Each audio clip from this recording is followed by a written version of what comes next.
Alright, today for my demonstration speech, we're going to go over how to use a judo throw, how to utilize it from 3 different points of attack, from a very, very useless scenario that we all know and we all can run into many times in our lives. So after that, we're also going to go over technique. Then we're going to also hit where are you going to need to be after this? What are you going to use after you complete the throw? Because it's not going to end just right there. If you're lucky, maybe, but it's not going to happen.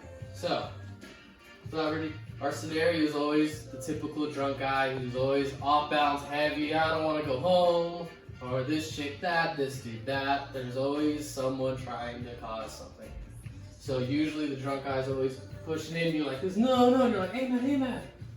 But when you do this, remember, I always want to keep the distance. In any situation where I think it might get physical, I'm going to have my arm out just to judge my distance from me to the person. I always want to learn this distance. So I keep his hand up, hey man, no, don't touch me. Which is good, because if I'm right here and I'm like, hey man, he's here. If I know it's getting physical and it's already pretty much got physical, I'm either going to come to his elbow, I'm going to come to this wrist. I like the elbow from here. I'm going to come here, and throw. That's from the front. From the side, if I'm not paying attention or I am paying attention and he wants to I'm like, oh, and he comes, even better. Because I'm going to go with his momentum getting pushed. Or if the punch comes and I get hit, I'm like, oh, catch this. This comes through. But everyone overthrows. So I'm going to come here, especially wasted. I'm going to roll through with this. And with this, I can hold, snap.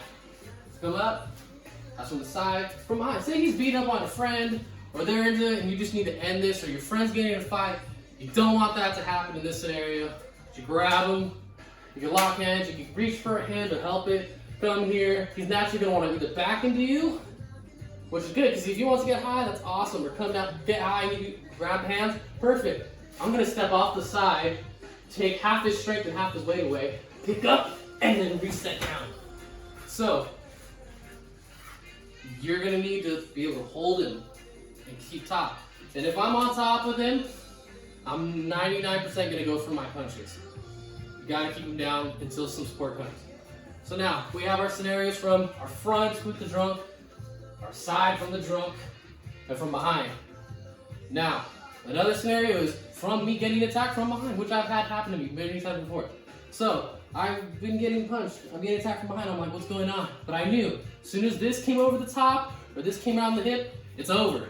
As soon as it came over the top, I grabbed it, hip and over. Now, get up. See, works from everywhere, wherever you're getting attacked, or wherever your opponent is. It can work. But, the technique is this. I need a wrist, and I need an elbow. I love the 2-on-1. Now, for wrestling, we have also the head and arm from a judo throw. Just another variation of judo. If you can, which usually you're close with the buddy, I want to come back over through and throw, which is all useful. So reset. So, wrist, elbow, always, or wrist, head. And you can just reach for it and hip in. So the first technique, hip in. Want these?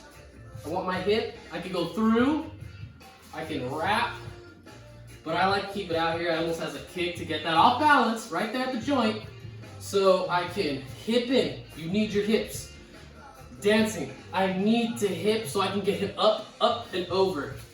So, along with that, here's the real live through.